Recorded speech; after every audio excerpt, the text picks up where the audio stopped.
নমস্কাৰ সকলোলৈকে জুনাক informative YouTube চেনেলটোলৈ আন্তৰিক স্বাগতম জনাইছোঁ। আজি আপোনালোকৰ আগত এনেকুৱা এটা ভিডিঅ' উপস্থাপন কৰিবলৈ আগবাঢ়িছোঁ যিটোৰ জৰিয়তে আপোনালোকে এটা গম পাব আমাৰ চৰকাৰৰ দ্বাৰা আমাক প্ৰদান কৰা এটা কাৰ্ড, হেল্থ কাৰ্ড, যাক কোৱা হয় আভা কাৰ্ড, ABHA। হয়তো সকলোৱে বহুতে গম পায়ো এই বিষয়ে আৰু বহুৱে নাজানে। গতিকে আহক, যিসকলে জানে সেইসকলে এই ভিডিঅ'টো স্কিপ কৰিব পাৰে, আৰু যিসকলে আভা কাৰ্ডৰ বিষয়ে ইমান নাজানে তেখেতলোকে এই ভিডিঅ'টো কণ্টিনিউ কৰিব, আৰু শেষত আপোনালোকে ভিডিঅ'টো চাই পেলাই আপোনালোকৰ মোবাইলৰ পৰাই এটা আভা কাৰ্ড ডাউনলোড কৰিবলৈ সক্ষম হ'ব। গতিকে আহক ভিডিঅ'টো সম্পূৰ্ণকৈ চাই থাকক, স্কিপ নকৰিব। আৰু যদি ভিডিঅ'টো মই আপোনালোকক ৰিকুৱেষ্ট নকৰোঁ, আৰু সেয়েহে কৈছোঁ, যদি আপোনালোকে ভিডিঅ'টো ভাল পায় তেতিয়াহে আপুনি মোৰ চেনেলটো ছাবস্ক্ৰাইব কৰিব আৰু শ্বেয়াৰ কৰিব বুলি আশা কৰিলোঁ। যাতে শ্বেয়াৰ এইকাৰণে কৰিবলৈ মই কৈছোঁ, যাতে এই ভিডিঅ'টোৰ জৰিয়তে বেলেগ কিছুমানেও এই আভা কাৰ্ডটো কেনেকৈ পাব পাৰি জানিব পাৰে। ঠিক আছে, এতিয়া আভা কাৰ্ডটো কি, আভা মানে বস্তুটোনো কি হয়, আৰু চৰকাৰে মানে ইয়াৰ জৰিয়তে কি কৰিব বিচাৰিছে সেইটো বিষয়ে আমি আলোচনা কৰোঁ, নহয় জানো। আভা হ'ল ABHA, অৰ্থাৎ আয়ুষ্মান ভাৰত হেল্থ একাউণ্ট। ফুল মিনিংটো আকৌ কৈ আছোঁ, আয়ুষ্মান ভাৰত হেল্থ একাউণ্ট। আভা কাৰ্ডটোৰ উপকাৰিতাৰ বিষয়ে গম পাওঁ। আভা কাৰ্ডটো হ'ল এটা 14 ডিজিট আইডেণ্টিফিকেশ্যন নাম্বাৰ, এটা ইউনিক আইডেণ্টিফিকেশ্যন নাম্বাৰ হয়। আপুনি এই আভা কাৰ্ডটো এপ্লাই কৰিবৰ কাৰণে আপোনাৰ দুটা অপশ্যন আছে। এটা হ'ল আপোনাৰ আধাৰ কাৰ্ড লাগিব, আৰু 2 নম্বৰ হ'ল আপোনাৰ লাইচেঞ্চ লাগিব। এই লাইচেঞ্চ বা আধাৰ কাৰ্ড যিকোনো এটাৰ জৰিয়তে আপোনালোকে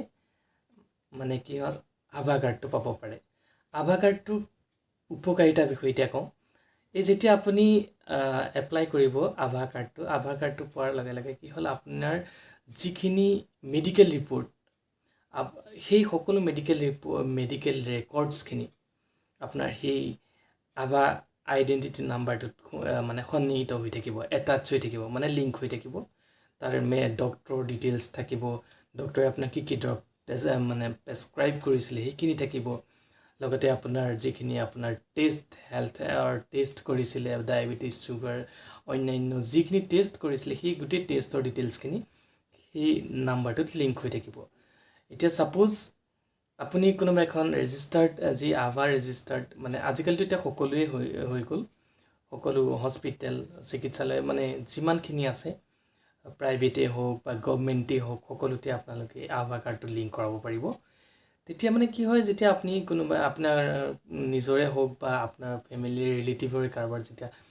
কিবা এটা দেখাব বিচাৰে, ডক্টৰৰ ওচৰত যায়, তেতিয়াহ'লে কি হ'ব, এই এপ্লিকেশ্যন ফৰ্মখনত আপুনি আভা নাম্বাৰটো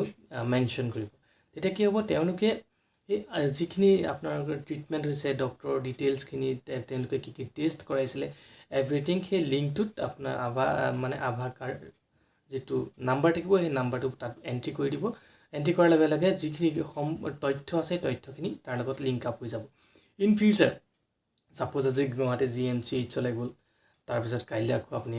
GNRCত গ'ল, নহয় জানো। তেতিয়া আপুনি যেতিয়া য'তে যি নেদেখক সেই আভা লিংকটো যেতিয়া আপুনি কৰাই দিব, তেতিয়া আপোনাৰ গোটেই তথ্যখিনি সেই লিংকটোত থাকিব। আৰু যেতিয়া যদি আপুনি কিবা কাৰণত বাহিৰতো যায় বা বেলেগ ডক্টৰৰ ওচৰতো যায়, ডক্টৰে তেতিয়া আপোনাক বিচাৰি নাথাকে, যে ফিজিকেল ডকুমেণ্টছখিনি বিচাৰি নাথাকে, তেতিয়া আভা লিংকটো, আভা কাৰ্ডৰ নাম্বাৰটো আপোনালোকে এণ্ট্ৰি কৰি দিব। এণ্ট্ৰি কৰি দিয়াৰ লগে লগে কি হ'ব, আপোনাৰ গোটেই বেমাৰৰ ডেছক্ৰিপশ্যনখিনি তাত আহি যাব। আপুনি কি কি ট্ৰিটমেণ্ট কৰিছিলে, কি কি মেডিচিন খাইছিলে, কি কি হেল্থ টেষ্ট কৰিছিলে, আপোনাৰ ইউৰিক এচিডেই হওক বা চুগাৰেই হওক বা ব্লাড প্ৰেছাৰ, ECG যি কৰিছিলে, আপুনি গোটেইখিনি ডিটেইলছ আপুনি তাত পাই যাব। আৰু ডক্টৰজনৰ কাৰণে সুবিধা হ'ব, আপুনি ফলত কি হ'ব, আপুনি এটা এপ্ৰপ্ৰিয়েট আপুনি চিকিৎসা পাব, আৰু চৰকাৰেও গম পাব ন আমাৰ কেনেকুৱা ধৰণৰ বেমাৰ, আমাৰ কোনটো বেমাৰ কিমান বেছি আছে, কি নাই, এটা ডিটেইলছ আমাৰ চৰকাৰৰ তাত ইনফৰ্মেশ্যনখিনি থাকিব। গতিকে এইটো চৰকাৰে আমাক এটা বাধ্যতামূলকভাৱেই কৰিছে বুলি ক'ব পাৰি। গতিকে সকলোৱে, আৰু নিজৰ কাৰণে সুবিধা হয়। আমি ছাপ'জ যেতিয়া আমাৰ আভা কাৰ্ড থাকিব, আমি তেতিয়া কোনো ডাক্তৰৰ ওচৰলৈ ফিজিকেল যিখিনি ৰিপৰ্ট আছে সেইখিনি নিব দৰকাৰ নাই, নহয় জানো। ডক্টৰেতো অলৰেডি তাতে ডিটেইলছ পাই যাব আপোনাৰ কি কি হৈছে। তাৰপিছত 2 নম্বৰ, সেইখিনি হেৰুৱাৰ চান্স নাথাকে, হয় নাই। আৰু এটা কথা কি, আপোনাৰ আভা কাৰ্ডৰ যেতিয়া আপুনি কমপ্লিট হৈ যাব আপোনাৰ লগইন কৰি পেলাই আভা ডিটেইলছত আপুনি সোমাই যাব আভা একাউণ্টটোত তেতিয়া আপুনি সেই ডকুমেণ্টছখিনি ডক্টৰ কাৰোবাক শ্বেয়াৰ কৰিব পাৰিব ইজিলি গতিকে কিমান এটা সুবিধা নহয় জানো গতিকে সেই আভা কাৰ্ডটো বহুত ইম্পৰ্টেণ্ট বুলি মই ভাবোঁ বিশেষকৈ ইন ফিউচাৰ আমাৰ কি বেমাৰ হ'বলৈ গৈ আছে আমি গমো নাপাওঁ আৰু আমি কি ট্ৰিটমেণ্ট কৰি আছোঁ আমি সেইটো গম নাপাওঁ নহয় জানো গতিকে সেইকাৰণে মই সকলোকে ৰিকুৱেষ্ট কৰিছোঁ মোৰ ভিডিঅ'টো শেষলৈকে চাওক আৰু আপুনিও এখন আভা কাৰ্ড ডাউনলোড কৰক আৰু সেইটো আপোনালোকে ইউটিলাইজ কৰিব বুলি আশা কৰিছোঁ আৰু এতিয়া আহক আমি মোবাইল স্ক্ৰীনলৈ যাওঁ আপোনাৰ মোবাইলৰ পৰাইনো কেনেকৈ আভা কাৰ্ডটো ডাউনলোড কৰিব পাৰে মই লেপটপত এইভাৱেই দেখুৱাই দিয়া নাই যিহেতু সকলোৰে হাতত লেপটপ নাই নহয় জানো কিন্তু মোবাইলটো হাতত আছেই গতিকে ময়ো মোবাইলৰ পৰাই কামখিনি কৰি দেখাই যাওঁ আৰু আহক কেনেকৈ লাষ্টত আভা কাৰ্ডটো ডাউনলোড কৰিব পাৰিব তালৈকে চাই যাওঁ আপোনালোকে প্ৰথমতে গুগলৰ ক্ৰোম ব্ৰাউজাৰটো অ'পেন কৰক অ'পেন কৰাৰ লগে লগে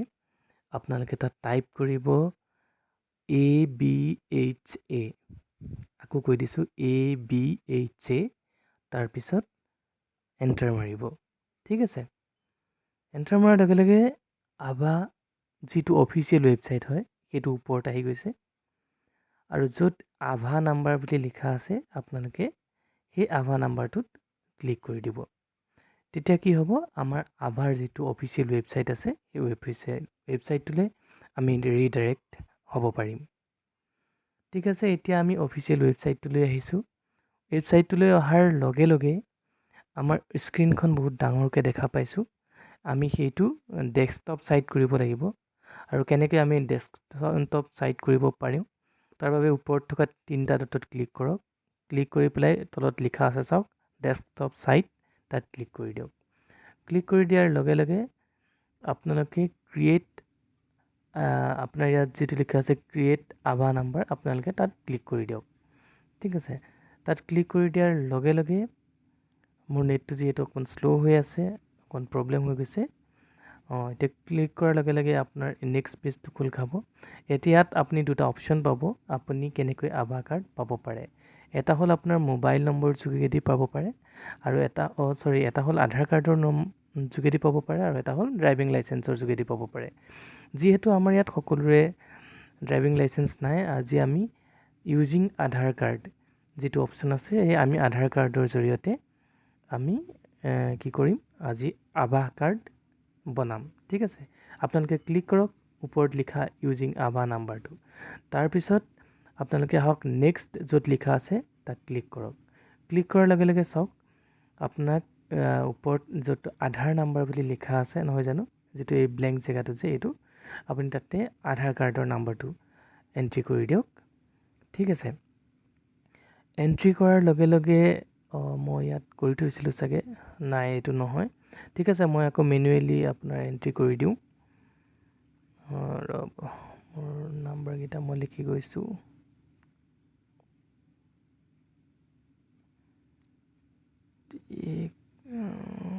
মোৰ আধাৰ কাৰ্ডৰ নাম্বাৰ ঠিক আছে এতিয়া মই কি কৰিব লাগিব এগ্ৰিটোত ক্লিক কৰিব লাগিব তাৰপিছত I am not a robot আপোনালোকে এই অপশ্যনটোত এবাৰ ক্লিক কৰি দিয়ক ক্লিক কৰাৰ লগে লগে নেক্সট অপশ্যনটোত আপুনি ক্লিক কৰক ঠিক আছে নেক্সট অপশ্যনটো ক্লিক কৰাৰ লগে লগে আপোনাৰ মোবাইলত এটা OTP যাব আৰু সেই OTPটো এণ্টাৰ কৰাৰ লগে লগে আপোনাৰ এইটো চাওক ওপৰত OTP আহিছে আধাৰ কাৰ্ডৰ পৰা আৰু OTPটো এণ্টাৰ কৰাৰ লগে লগে আপোনালোকৰ আভা নাম্বাৰটো দেখা পাব আপোনাৰ মোবাইল স্ক্ৰীনত তাৰপিছত তলত ডাউনলোড অপশ্যনটো থাকিব আপোনালোকে তাত ডাউনলোড কৰিব আৰু আভা নাম্বাৰটো আপোনালোকে ইউজ কৰিব বুলি আশা কৰিছোঁ